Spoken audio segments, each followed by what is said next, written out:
Boa noite, meu povo, como vocês estão? Feliz Dia dos Namorados aí pra vocês, Dia do Santo Antônio, não é isso? E tem fogueira, tem milho, ó. Vão deixando o like aí, certo? Comentando, compartilhando, tá certo? Ó, tem milho aqui, a fumaça tá grande, gente. Ó, um milhozinho é tão bom, não é isso? Ó. Estão vendo?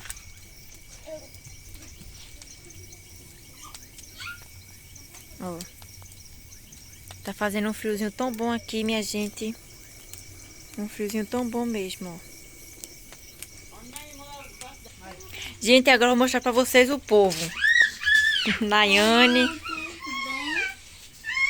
Oi, minha gente, como é que vocês estão? Titio aqui comendo milhozinho. Olha, seja bem-vindo aí ao canal Família Chica. Milhozinha. Diga boa noite. Feliz de namorado pra vocês aí, viu? Isso pra todos os mesmo. casal, né? É.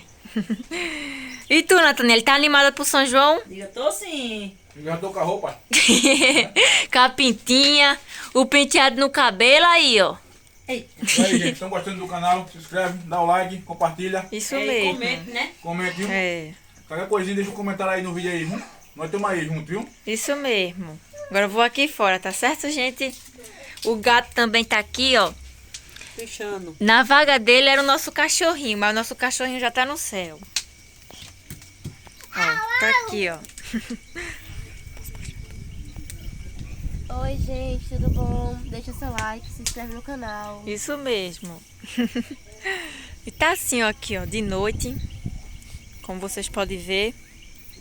Muito bom, gente, morar no sítio mesmo. Por conta que a gente pode fazer várias coisas, como vocês estão vendo aí, ó.